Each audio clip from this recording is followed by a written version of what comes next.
30% des Français n'aimeraient pas les fêtes de fin d'année. Mais les fêtes d'année, c'est compliqué. Soit on retrouve sa famille. Des fois, avec sa famille, on n'a pas forcément des bons termes. Soit des fois, on retrouve sa belle famille. Soit on retrouve sa famille, mais pas dans le même cadre que l'année dernière. C'est un bilan de où j'en suis un an après. C'est pas forcément un bon moment. AVS avec Philippe Robichon. AVS pour À Votre Santé, bonjour, bienvenue. Et nous allons parler d'un marronnier en termes de journalisme. Aujourd'hui, un marronnier, c'est un sujet qui revient régulièrement tous les ans. Et nous allons parler des fêtes de fin d'année et comment se préparer mentalement à ces fêtes qui s'annoncent. Avec mon invité Christian Richomme, bonjour et bienvenue. Bonjour Philippe. Vous êtes psychanalyste, auteur et thérapeute à Paris, spécialiste dans les troubles de l'anxiété, les dépressions, les addictions et les troubles affectifs. Et vous publiez votre dernier livre, Les peurs dans les relations amoureuses, aux éditions du Net. Alors, est-ce que vous constatez, vous, un regain d'affluence dans votre cabinet à l'approche des fêtes de fin d'année en début d'année ? Absolument. Cette période-là, elle est à la fois constructive et anxiogène. Constructif parce que les gens peuvent se projeter, peuvent imaginer que c'est un moment joyeux, qu'ils vont passer ensemble, mais c'est à la fois une anxiété. Une anxiété parce que ces fêtes de Noël, de fin d'année, elles rappellent plein de choses en chacun de nous, et des choses qui sont actuellement en nous. On pourra prendre les différents cas possibles, mais on se replonge dans une période antérieure. Et on revit plein de choses. Et puis il y a une société qui nous dit qu'il faut qu'on avance, qu'on fasse les choses, et certains ne trouvent pas leur place là-dedans. Donc c'est à la fois, pour certains, de la joie, et pour d'autres, de l'anxiété, ou un mauvais moment à passer. Oui, c'est ça, on est entre les deux pôles en fait. Il n'y a pas de milieu. Il y a ceux qui adorent. Ouais. Il y a ceux qui se projettent. Ce moment, voilà, des fêtes de fin d'année. Ça y est, c'est une joie, et elle commence déjà presque mi-novembre. Il y a 1 mois et demi, une fenêtre, là. Il y a le Black Friday, il y a toutes les festivités qu'on prépare. Et puis il y a ceux qui voient ça comme un tunnel. Ce tunnel, en plus pour eux, ça se rajoute à la dépression saisonnière. Oui, parce qu'il y a aussi cette période de fin d'année et d'hiver qui en rajoute. Oui, et donc ils ne s'associent pas à ce mouvement de foule qui fait que tout le monde prépare Noël. Donc ils se sentent à l'écart. Et eux, ils ne voient que le fait qu'il fasse froid, nuit, et que c'est compliqué. Bon, alors selon les dernières études, 30% des Français n'aimeraient pas les fêtes de fin d'année. C'est pas mal, hein ? C'est pas mal, c'est déjà pas mal. C'est pas mal. Mais les fêtes d'année, c'est compliqué. Soit on retrouve sa famille. Des fois, avec sa famille, on n'a pas forcément des bons termes. Soit des fois, on retrouve sa belle famille. Ce qui peut être compliqué. Aussi. Voilà. Soit on retrouve sa famille, mais pas dans le même cadre que l'année dernière. L'année dernière, j'étais avec un conjoint et une conjointe. Cette année, j'y suis pas. Cette année, je suis encore célibataire, alors que ma sœur, mon frère sont en couple. Donc, on va encore me reposer les mêmes questions. Alors, et j'ai l'impression que c'est un bilan. C'est un bilan par rapport au mien, de où j'en suis 1 an après. Et donc ça, c'est pas forcément un bon moment.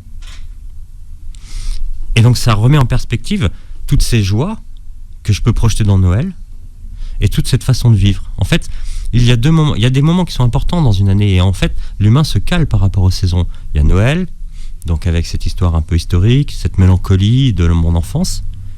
Il y a Nouvel An, avec cette histoire de nouveaux vœux, de nouveaux départs. Plein de gens attendent avec impatience que cette nouvelle année se termine. Vous avez l'impression que tout le monde a vécu des mauvaises années. Parce que vous rencontrez plein de gens qui disent « 2024, j'en peux plus ». Mais ils vous ont dit ça pour 2023. J'en parlais à Macron, il m'a dit « 2024, j'en peux plus ». Oui, et puis il peut dire que les prochaines, ça va être compliqué aussi. Donc, il y a le printemps et il y a l'été. On a des moments, des curseurs où on se cale par rapport aux saisons, où l'esprit, la psychologie, s'oriente de façon différente. Mais là, on est dans un tunnel. On est dans un tunnel parce qu'on a moins de vie sociale, parce qu'il fait froid, parce qu'il fait nuit, et parce qu'on a une société qui est anxiogène. Alors, vous avez dit qu'on se projette dans une forme de nostalgie. Ouais. Donc, c'est quoi cette nostalgie ? C'est la nostalgie de l'enfance, forcément. On est tous des enfants.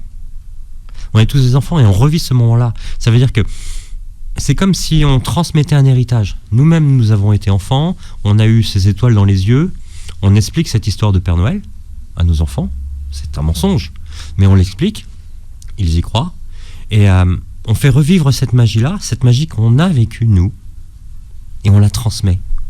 Et en transmettant cette magie, on la fait continuer de vivre à l'intérieur de nous.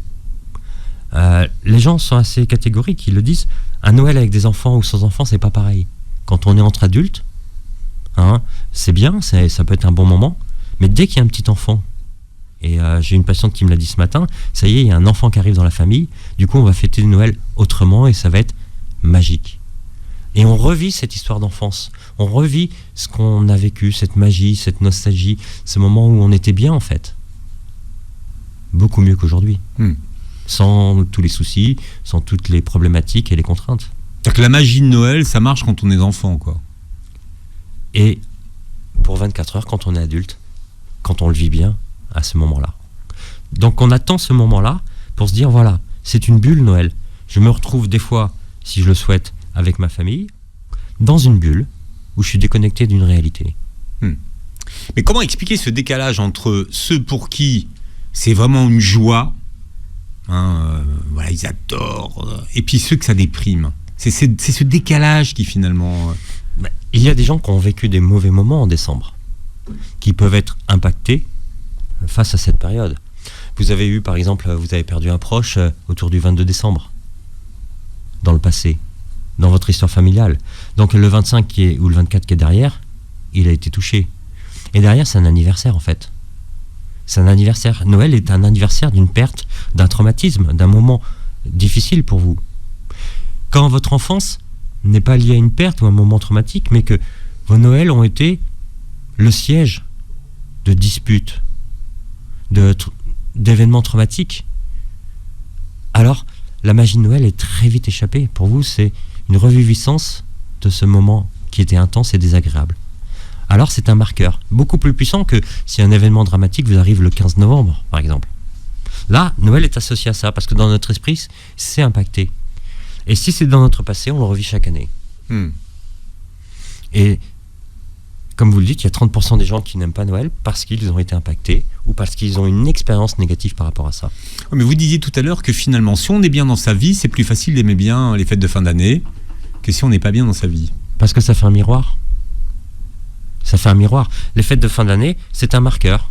C'est une façon... On arrive aussi à la fin de l'année civile et on se dit, qu'est-ce que j'ai fait cette année? Où j'en suis? Juste avant le nouvel an, c'est, allez, je prends de nouvelles résolutions, j'essaye de démarrer. Donc, avant de démarrer, je fais un petit constat. Et le constat, des fois, il n'est pas positif. Ou en tout cas, je ne le vois pas comme positif pour moi. Et je me dis, cette année, par rapport à mon travail, j'ai des difficultés. Cette année, par rapport à mon couple, j'ai des difficultés. Et en fait, j'en peux plus. Donc, je veux bien passer Noël, mais en fait, Noël n'est pas forcément l'éponge qui va être magique par rapport à tout ça. J'ai juste envie de l'enjamber. Et l'enjamber, c'est justement une façon psychologique de passer l'éponge. Parce que derrière, il y a la nouvelle année. Oui, c'est ce que les gens disent. J'ai envie de me retrouver le 2 janvier, quoi. Ouais, c'est comme ceux qui prennent les résolutions. Je veux faire plus de sport, arrêter de fumer, être plus aimant, être plus gentil, ou me remettre à faire des choses. Ils attendent le 1er janvier. Alors que les cadeaux, c'est plutôt le cadeau à soi-même qu'on pourrait se faire. Ça pourrait être une semaine plus tôt. Oui, il n'y a pas de connotation, voilà. Non. S'il n'y a pas de connotation, on va dire, religieuse, rien ne vous oblige à pas faire les fêtes une semaine avant. Oui, mais de vous offrir à vous-même ces résolutions. On utilise le calendrier. Mais Noël, c'est le moment où on finit cette année et on lâche un peu prise. On voit des gens qu'on aime, si c'est le cas, et on se fait plaisir. Ça veut dire qu'on essaye de passer une bonne soirée, on passe un bon moment, on mange, et on laisse tous les problèmes au lendemain. Ou alors ils nous sautent à la tête. Alors les fêtes ne ressemblent pas toujours aux téléfilms de Noël qu'on voit à la télévision, avec des maisons super décorées, des cadeaux super empaquetés, des repas de Noël super magnifiques, des familles aimantes, des chiens adorables. Quand on voit ça, on se dit tiens, dans la vraie vie, c'est pas toujours comme ça. Ah, c'est pas la publicité. Avec l'arbre de Noël, la famille qui est souriante et qui s'aime. Quand vous voyez les téléfilms de Noël, c'est quand même, ouais. c'est un peu l'image, c'est une injonction au bonheur permanente. Ah ouais, mais dans la réalité, vous arrivez des fois chez quelqu'un, Et on vous fait direct la gueule. Ah, t'es encore comme ça. On va passer une bonne soirée. Donc il y en a beaucoup qui appréhendent ces moments-là. Ces moments où on va retrouver les siens, mais pas forcément dans un cadre agréable. Pas le cadre publicitaire où tout le monde a un sourire et tout le monde s'aime. Non, c'est aussi le moment où on se retrouve, et les vieilles histoires aussi on se retrouve. Où les gens ont encore des rancœurs les uns envers les autres. Et c'est pas forcément un moment merveilleux, parce que tout le monde n'a pas les moyens, forcément, de faire ce qu'on voit à la télé. Oui, il faut déjà dire qu'il y a quand même aussi une question financière. C'est un repas qu'on essaye de faire bien, mais qui est coûteux. Il y a plein de choses que l'on peut mettre dans son assiette et sur sa table. Il y a les cadeaux. C'est pas forcément facile pour tout le monde. Oui, il faut prendre cet argument en compte aussi. C'est un effort budgétaire. En fait, dans l'année, il n'y a pas de bon moment pour faire un effort budgétaire. Donc là, ça arrive, on le fait. Il y a des gens qui se sacrifient. Il y en a qui s'y prennent à l'avance. Mais c'est assez compliqué pour les foyers. Et on essaye de mettre de la magie avec ce qu'on a. Et ça, c'est important. La volonté de mettre de la magie, ça, c'est plus important que ce qui se passe réellement. Pour tous ceux qui sont là, mettre de la magie, ça permet d'avoir justement cette bulle. Vous appelez quoi ? Qu'est-ce que vous appelez la magie ? Parce que c'est vrai que c'est une expression qui est très utilisée aujourd'hui. La magie de Noël. Oui, ce que j'appelle la magie de Noël, c'est le fait qu'on ait de la bonne humeur. Qu'on laisse certaines contrariétés de côté, certaines rancœurs de côté. J'ai des patients qui me disent « je vais retrouver ma belle famille. Je peux pas aller voir. » Mais 1 an sur 2, c'est comme ça. On a fait un deal, voilà. Alors je dis, oui, okay. Parce que c'est un coup chez toi, un coup chez moi. Alors, pour certains couples, il y a une organisation comme ça. Pour d'autres, c'est un peu tout le temps chez moi. Voilà. C'est pas forcément... C'est ce que je souhaite, c'est que ce soit un peu équilibré en fonction des données géographiques et de l'histoire des familles. Mais j'ai des patients qui me disent « Oh là là, je vais retrouver ma belle-mère ou mon beau-père, je peux pas les voir. En plus, je vais en prendre plein la tête. » Je dis « Écoutez, on essaie de mettre ça de côté. On essaie de mettre des filtres et de dépasser cela. Dépasser l'urgent et passer à l'important. L'urgent, c'est ce qui se passe maintenant, là. Ce que vous me dites, ce qui se passe. Voilà. Votre réflexion, votre remarque. Ah, t'es encore habillé comme ça. Et l'important. Moi, je ne vous ai rien dit. Non. Vous êtes très bien habillé, Christian, comme toujours. Formidable. Non, mais oui, c'était une situation hypothétique. Non, mais je sais. Je vous taquine. Mais... Et l'important, c'est qu'on passe un moment et que je dépasse ces petites choses. Voilà. Pour faire une aparté, mais c'est un peu ça. J'ai entendu dire que certains journalistes étrangers disaient que nous, les Français, on était un petit peu fous parce que dans les repas de famille, on parle politique ou religion. Et dans d'autres pays, ils nous trouvent un peu fous. Parce qu'on parle des sujets qui fâchent. Alors, on a cette possibilité de parler des sujets qui fâchent. C'est bien, mais on n'est pas obligé tout le temps. On peut parler d'argent aussi, si vous voulez. Vous voulez. Pour réconcilier les gens. T'as touché combien ou tu gagnes combien ? Voilà, c'est pour réconcilier les gens. Ou de l'héritage de mémé. Ou... T'as encore ton job. Et on peut dépasser, pour ce moment-là, certains sujets. Même si les autres nous tentent, il y a des façons de répondre, des façons d'esquiver, de telle façon que on reste sur l'important. Même si on nous lance des petits pics. L'important, c'est de passer un bon moment, d'être là et de profiter de cet instant. D'être ensemble. Et puis, il y a des fois des gens autour de nous qui ont besoin de ce moment-là. Comment se préparer mentalement aux fêtes de fin d'année ? On en parle avec mon invité Christian Richaume. Je rappelle, Christian, que vous publiez Les peurs dans les relations amoureuses aux éditions du Net. Alors, que représente d'un point de vue de la psychologie les fêtes de fin d'année ? Qu'est-ce que ça représente ? Soit un moment très agréable, soit un moment très redouté, très anxiogène. Et pour s'y préparer, il faut utiliser le fait qu'on est en fin d'année. Ça veut dire faire une petite introspection. Il y a Noël, il y a ces fêtes, il y a le moment où on rencontre les autres, où on est tout seul, mais on doit faire son propre travail. Il y a 2 moments que je demande toujours à mes patients de travailler dans l'année, c'est pendant les vacances d'été et pendant ce mois de décembre. Et ceux qui sont très occupés en décembre, je leur demande de faire ça en janvier. Cette introspection, ça veut dire, que s'est-il passé pour moi cette année ? Quels ont été les points forts, les points négatifs ? Comment je peux arrêter de pédaler 2 secondes et regarder le décor ? Et me dire ensuite, voilà, j'ai ces fêtes de fin d'année, dans quelles conditions je veux les passer, pourquoi je veux les passer, et qu'est-ce que je dois mettre en place ? Alors, est-ce que je me déplace ? Est-ce que je vois des gens ? Est-ce que je les prépare en amont ou je fais ça un petit peu au dernier moment ? Et j'ai confiance en moi sur comment je vais m'adapter à cette circonstance. Généralement, c'est pas notre premier Noël. Généralement, c'est plutôt avec des gens qu'on connaît, qu'on apprécie des fois beaucoup, des fois un peu moins. Je peux les redouter ce moment. Mais je connais ces gens, en fait. C'est pas des inconnus. J'ai déjà eu des interactions avec eux. Donc je sais gérer cette circonstance et je peux y aller avec ma confiance en moi. Au mieux d'y aller à reculons ou d'imaginer qu'il va se passer un drame. Mmh. Bon, en gros, c'est quand même souvent des bons moments. Hein. On mange bien. Bah oui.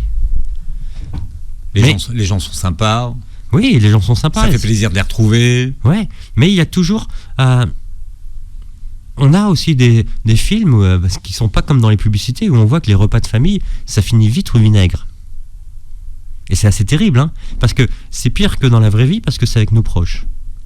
Et puis qu'il y a des missiles qui viennent de très très loin, qui viennent d'histoires d'il y a 2 ans, il y a 10 ans. C'est même des fois le cas où les enfants ressortent un gros trauma par rapport à leurs parents. Genre, tu te rappelles quand j'avais 12 ans, tu m'avais dit ça, ou tu m'as mis une claque à 8 ans. Et les parents, voilà. Donc il y a des choses qui peuvent ressortir, parce que comme on est entre les nôtres, on baisse notre garde. Ça veut dire que c'est comme parler à la bouche pleine. Quand on est invité chez des gens, on ne parle pas à la bouche pleine parce que nos parents ou l'éducation nous a dit qu'on ne parle pas à la bouche pleine. Je commence à échanger avec vous, on commence à parler de nos histoires, on commence à devenir un peu familier, sans rentrer dans une intimité. Mais du coup, je vous trouve sympa, vous me trouvez sympa, et du coup, je parle à la bouche pleine. Au début du repas, j'étais bien, et à la fin, je suis plus relâché. Lâché, oui. Et les défenses, là, se lâchent. Alors, si Noël, c'était un grand moment, ça veut dire que il y a une grosse organisation, il y a dû avoir des cadeaux, il y a dû avoir un transport, on se déplace, on fait des dizaines de kilomètres ou des centaines de kilomètres. Il y a tout ce moment-là, ça arrive à la fin de l'année, on est fatigué, on retrouve les siens, et on lâche. Et c'est là qu'il y a quelques missiles qui partent ou qu'on reçoit. Et comme on a lâché et qu'on est entre nous, on le prend différemment. Des fois, on est un peu en fin de soirée, des fois, le repas a été très copieux, et là, on s'aperçoit que ça peut finir en vinaigre, en fait. Alors, c'est possible que dans certaines familles, on ne dise rien. On avale certains missiles, mais on rentre à la maison, on appelle son frère, sa sœur, ou on dit à sa femme, t'as vu ce qu'il m'a dit, t'as vu ce qui s'est passé, là, plus jamais je vais à Noël chez eux. Hein, et ça crée encore une histoire sur une histoire. On y retourne l'année d'après. Hein. En général, dans la voiture, on dit c'est la dernière fois, et bon, l'année d'après, c'est reparti. Ou derrière, mon frère ou ma sœur... où ma conjointe m'a pas soutenu. Il y a eu une petite discussion, il ou elle a joué la Suisse, et j'avais besoin qu'on me soutienne. Et du coup, merci chérie. J'ai été attaqué, t'as rien dit, ou t'as été un peu dans l'autre camp, quoi. Genre, t'as pas pris mon...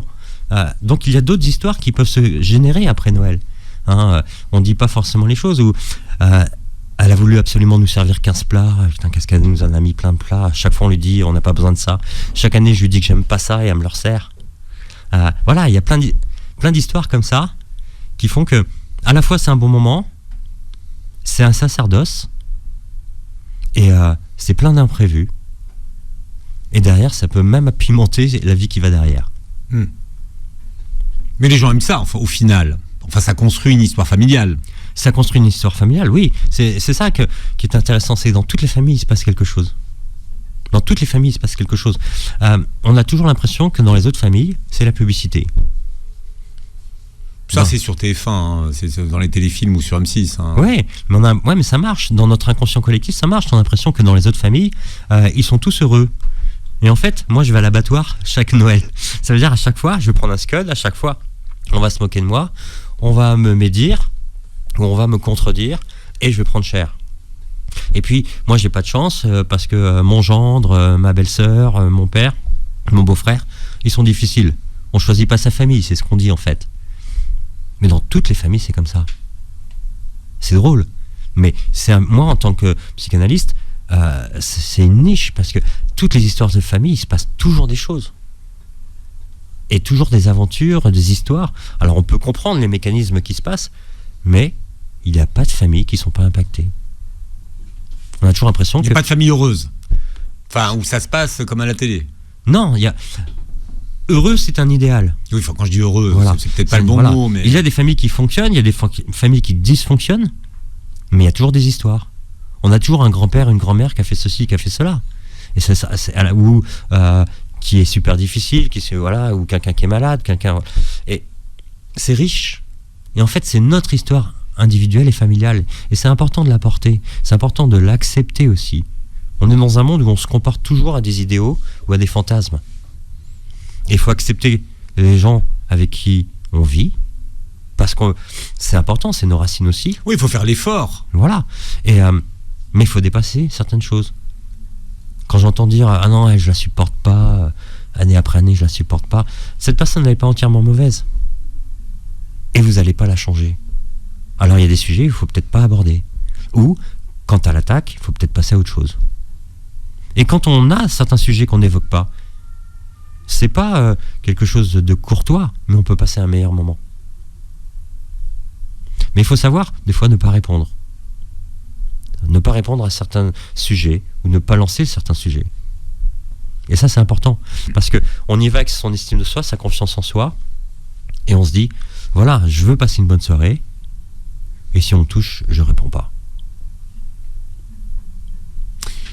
Alors là, on a parlé de ceux qui avaient la chance de pouvoir être en famille ou en couple, mais il y a quand même ceux qui sont seuls. Ouais. Et vraiment seuls, et pour qui cette période de fête de fin d'année est vraiment un moment où ils ressentent encore plus la solitude que d'habitude. Ah ouais. Même ceux qui sont seuls et qui vont dans une famille. Donc j'ai le cas de ceux qui sont seuls. Ça veut dire que l'année dernière, est-ce qu'ils étaient en couple ? Et cette année, ils ne le sont pas, par exemple. Donc là, c'est difficile, parce qu'on a l'impression que c'est marqué sur eux. Ça y est, t'es délaissé, t'es rejeté, personne ne te veut. Y a l'histoire même de la Sainte-Catherine. Ça veut dire que quand t'as dépassé l'âge de la Sainte-Catherine, ça y est, t'es presque hors d'usage. Alors qu'on voit que les gens peuvent se mettre en couple plus tard, et avoir des enfants plus tard. Mais il y a encore même cette intuition pour les 20-25 ans. Donc il y a tous ceux qui sont tout seuls en famille, c'est compliqué. Et tous ceux qui passent Noël tout seuls. Et comme on vient de le dire, c'est qu'ils imaginent que dans les autres familles, ça se passe bien. Et on imagine que il n'y a que moi qui suis seul. Alors déjà, je suis seul un peu dans l'année, je suis un peu seul à gérer toutes mes difficultés, à créer ma propre sécurité. Et quand je sais que tout le monde parle de Noël autour de moi, mes collègues, mes amis sont en train de parler, qu'ils font les cadeaux, qu'ils vont se déplacer, qu'ils vont aller à droite et à gauche, moi, ça me rappelle que je suis tout seul avec mon arbre, si j'en ai un, et tout seul avec ma soirée. Alors je leur dis, prenez soin de vous. Vous avez le droit de passer Noël tout seul. C'est pas une punition. Ceci, ça peut même être un choix. Oui, ça peut être un choix. Mais faites-vous plaisir. Faites-vous plaisir. Faites de cette soirée quelque chose qui est bon pour vous. D'un autre côté, vous avez personne pour vous imposer le menu, personne pour vous imposer ce que vous allez faire. Et faites-le, faites-vous plaisir. Les gens ont du mal à se faire plaisir. Les gens ont du mal à aller au restaurant tout seul. Les gens ont du mal à aller en vacances tout seul, à faire une exposition tout seul. C'est parce que c'est le regard des autres qui pèse. Oui. Surtout à partir d'un certain âge. Donc Oui. Mais moi, quand je me balade et je vois quelqu'un tout seul au restaurant, je regarde cette personne, je me dis, et je suis content pour elle. Je me dis, elle a franchi ce cap de se dire, je m'en fous de l'image des autres et j'ai envie d'aller au restaurant et de manger un plat tout seul. Les gens qui sont en vacances, c'est pareil. Si vous êtes tout seul, vous allez vous priver de vacances. Vous les méritez, vos vacances, même si vous êtes seul. Donc vous méritez Noël également. Vous méritez de vous faire plaisir, que ce soit en préparant votre repas, en ayant une bonne soirée, et même à vous faire un cadeau. De l'autre côté, pour une fois, on se fait des cadeaux à soi-même et pas aux autres. Et là, en plus, on va pas se tromper. Tiens, je me suis trompé sur la taille, c'est dommage. Mais ça veut dire que ça veut dire qu'il faut s'occuper de soi. C'est ça que ça veut dire. C'est que si on est seul, il faut quand même. C'est la même idée. Être à deux, c'est 1 + 1 = 3. Donc il y a toujours du moi. Si être à deux, c'est fusionner avec l'autre, je me perds. Donc pour l'instant, si je n'ai pas l'autre, j'ai moi. Et si je m'occupe pas de moi, comment je vais rencontrer quelqu'un d'autre ? Si j'arrive face à quelqu'un et que je suis pas prêt et que je me suis pas occupé de moi, j'ai quoi à lui dire ? C'est ce que je dis à tous mes patients qui sont célibataires et qui veulent absolument trouver quelqu'un. Je dis, prenez soin de vous parce va falloir apporter quelque chose dans ce futur couple. Si vous arrivez tout vide, et que l'autre a un peu cette vision-là, il va pas se mettre avec vous. Alors, Noël ou les fêtes de fin d'année, c'est l'occasion de vous faire du bien et d'avoir votre propre expérience. Offrez-vous quelque chose, faites quelque chose pour vous. C'est pas de l'égoïsme, du narcissisme ou de l'égocentrisme, c'est prendre soin de soi. Oui, mais dans une société qui valorise au maximum les retrouvailles en famille ou avec des amis, si vous êtes tout seul, vous êtes en marge de la société. Oui, et c'est pas un problème. D'être une minorité, c'est pas un problème. La minorité et la majorité, c'est une question de nombre. C'est pas parce que la majorité est plus nombreuse qu'elle a raison. Là, en l'occurrence, il s'agit de vous, de vos propres goûts. Tout le monde aime des huîtres, ou il y a beaucoup d'huîtres à Noël, vous aimez pas ça, vous n'allez pas vous forcer. Donc faites quelque chose qui vous fait du bien. Et si vous faites partie des gens qui aiment pas les huîtres, bah c'est pas grave. Bon, certains peuvent vivre le fait d'être seul comme une libération des obligations sociales et familiales aussi. Donc oui. Voilà. Oui, il y a aussi ça. Au moins, voilà. Voilà. Ça veut dire que je suis sorti d'une galère.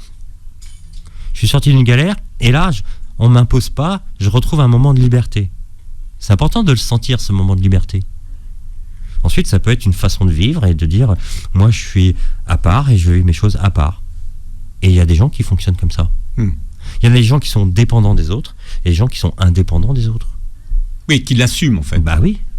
Et donc ça fait partie des personnalités. Pas de souci avec ça. Voilà. C'est comme ça, c'est comme ça. Bah oui. Et ça leur pose pas de problème et c'est leur équilibre. Moi, avec mes patients, je fais pas en sorte qu'ils arrivent à la moyenne ou à la normale ou à la majorité.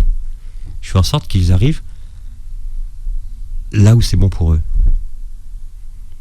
Donc quelqu'un me dit, moi je veux passer Noël tout seul, je dis, on y va. Et on fait en sorte qu'il passe un Noël tout seul. Pas de fête de fin d'année sans cadeaux. Alors on va voir ce qui se joue dans les cadeaux. Ça c'est une grande question. Qu'on aime ou qu'on n'aime pas. Mais beaucoup il y a un marché pour quand on n'aime pas. Oui, il y a un marché le lendemain.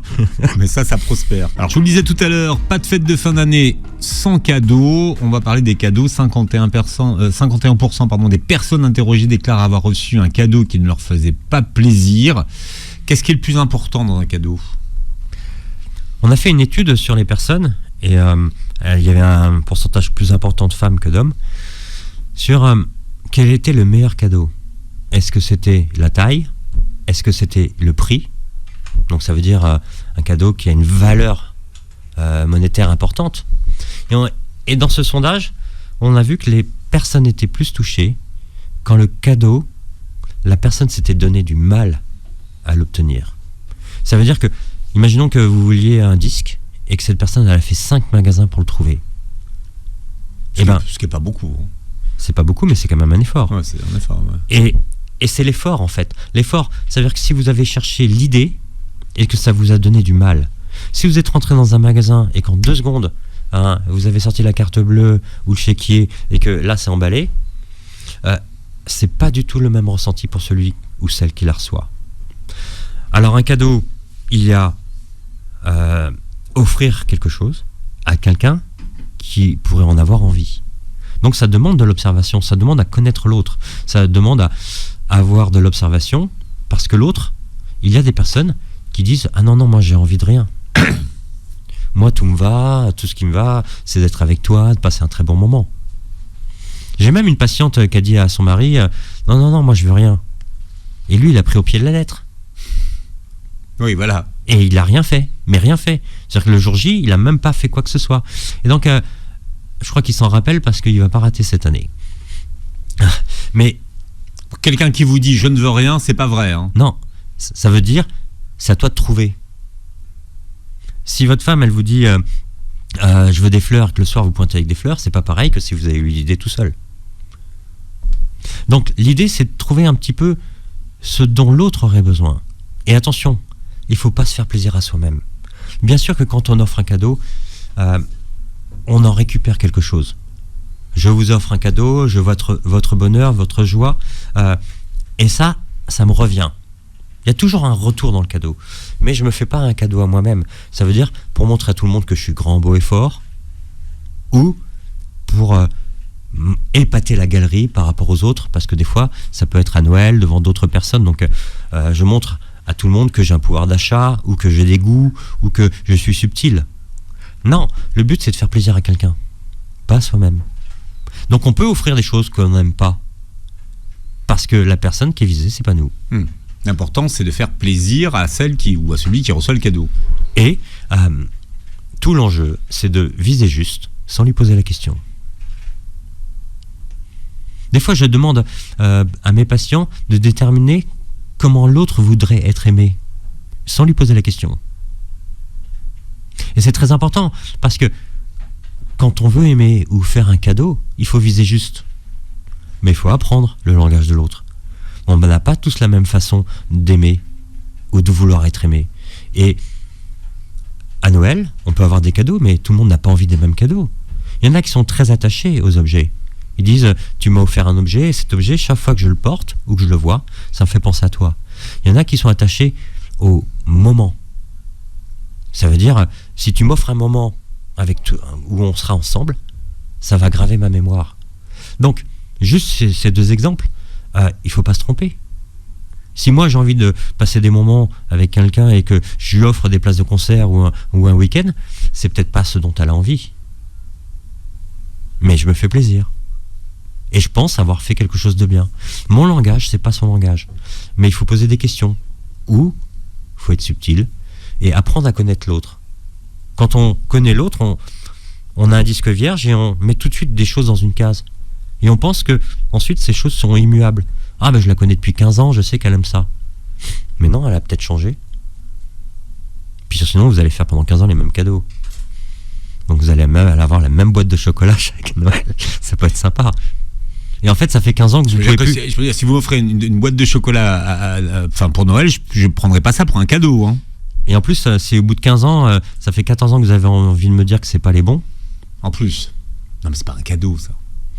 Non, c'est pas un cadeau. Non, mais ça demande donc, si je comprends ce que vous êtes en train de nous dire, c'est que ça demande quand même un peu d'introspection, de mener une enquête, d'être à l'écoute. Voilà, ça s'improvise pas de faire un cadeau, et à être à l'écoute de l'autre et de ses besoins. C'est ça. Mais c'est bien, parce que Noël, c'est l'occasion de faire ça. C'est la même question quand il y a un anniversaire, c'est la même question quand il n'y a pas de cadeau. Vous savez qu'il y a des gens qui disent, mais j'ai pas d'idée. Ouais. C'est souvent le cas. Hein, je dois faire un cadeau, mais j'ai pas d'idée. Ouais. Ouais, parce qu'ils n'ont pas été attentifs ou que l'autre n'a pas exprimé cela. Il y a des gens qui n'expriment pas ça. Quand vous demandez à quelqu'un, ce soir on va au restaurant, c'est indien ou chinois? Et l'autre vous répond, c'est comme tu veux. Alors c'est compliqué, parce qu'au bout d'un moment, on va toujours à l'indien ou toujours au chinois, ou je prends les choses en main, et en fait je connais pas le goût de l'autre. Et l'autre, c'est comme tu veux. Donc au bout d'un moment, je prends la décision, et je m'aperçois qu'en fait, c'est toujours moi qui décide à la place de l'autre, et que l'autre, en fait, lui, ça lui fait plaisir. Mais il a aussi, même si ça lui fait plaisir, ses vraies envies. Donc, il faut lui laisser la place pour qu'il ou elle puisse s'exprimer. Sinon, on rentre dans un mécanisme où je sais tout sur toi, et je décide sur toi.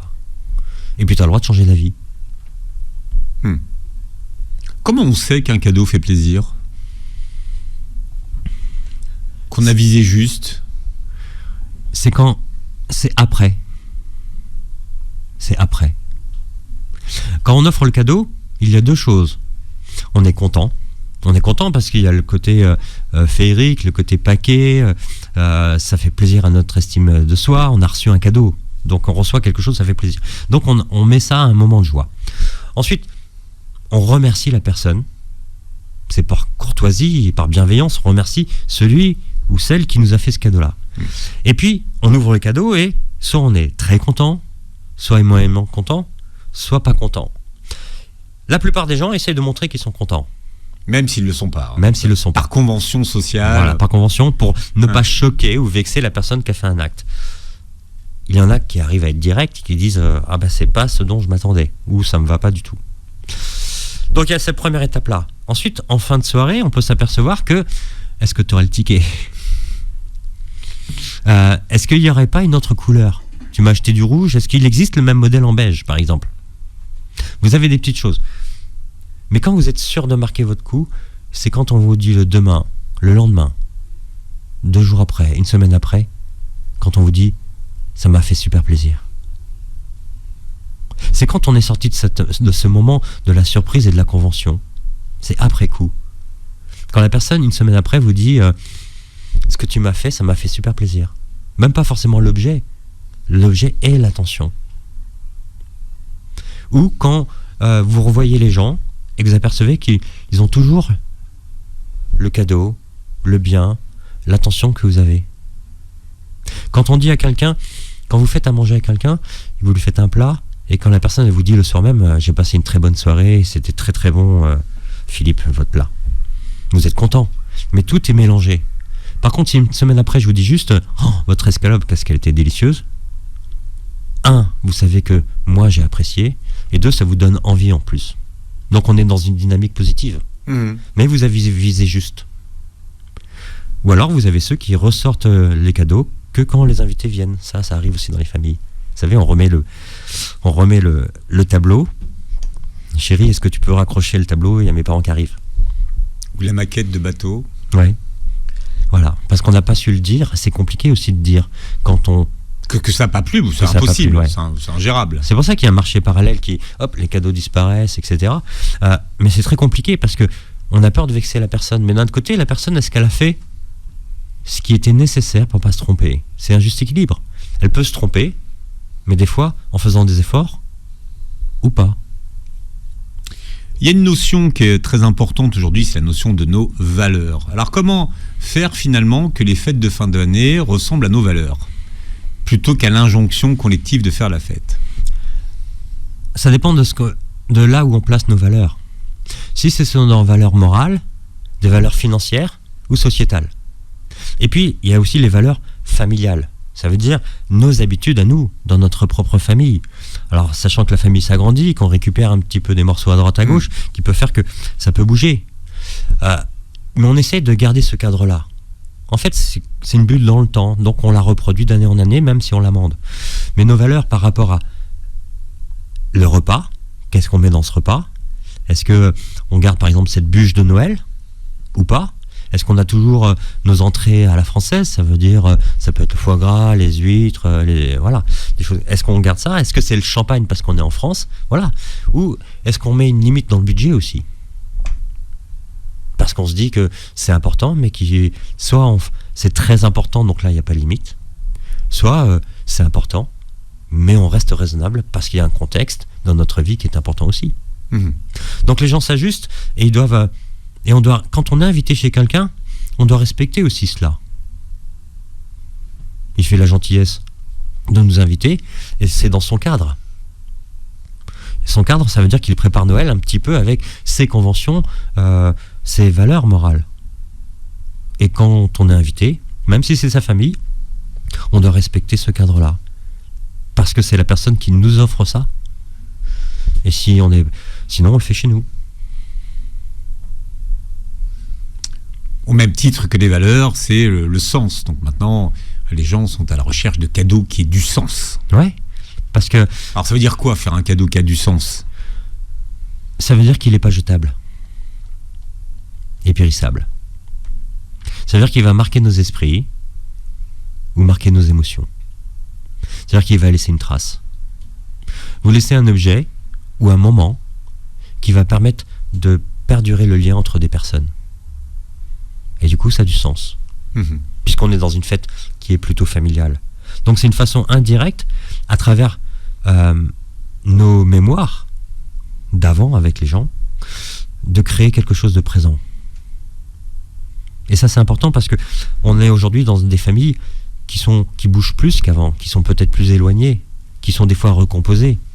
Donc cette notion de famille, elle est mise à mal des fois, et en créant des petits points d'ancrage comme ça permet de recréer un autre lien. On n'est plus dans le même village où on se voit toute l'année. Pour terminer, pour ceux qui appréhendent vraiment les fêtes de fin d'année, pour qui c'est un sacerdoce, comme vous le disiez tout à l'heure, qu'est-ce qu'on peut leur conseiller pour vivre cette période le mieux possible? De faire le 24 et le 25 la fête. Le double. Ils prennent soin d'eux. Ça veut dire qu'ils prennent soin d'eux par rapport à leur bien-être. Et ils me passent une excellente soirée. Et ils la choisissent, ils l'organisent. Ils se disent pas, j'attends que ça te passe. Non. Ils se prennent Ils prennent des décisions pour eux. On se met pas au lit avec une couette, Non. une tisane. Non, on se met de la musique, on se met un film, on se fait un merveilleux repas, on se met une ambiance de fou chez soi. On va prendre soin de soi, ça veut dire qu'on peut se faire beau ou belle, on va se faire dorloter et on passe un très bon moment. Et on se dit, voilà, j'ai pris soin de moi et il y a un nouveau départ. Et on prend soin de vous tous les jours sur Beurre FM. Vous réécouterez l'émission en podcast sur beurrefm.net et sur les plateformes qui reprennent l'émission. Vous verrez la captation de cette émission sur la chaîne YouTube. Merci Christian Richomme. Merci Philippe. Donc je vous souhaite de passer le cap de ces fêtes de fin d'année. Je vous le souhaite aussi. D'avoir des cadeaux qui ont du sens. Il y a la pression maintenant. Voilà, et qui vous fassent plaisir. Moi, il va falloir que je fasse les miens aussi. Voilà, c'est ça. C'est ça l'enjeu en fait, c'est de faire d'abord, de ne pas se tromper sur les siens. Il y a des gens qui préfèrent faire les cadeaux que de les recevoir. C'est bizarre ça. Oui, c'est comme ceux qui disent pas recevoir les cadeaux. Ceux qui disent pas ce qu'ils veulent. Et puis il y en a qui les envoient des wishlists. Ah oui. Avec les prix et les références sur Internet. Les références où on peut pas se tromper. Merci d'avoir été avec nous et passez une très belle journée santé sur Beurre FM.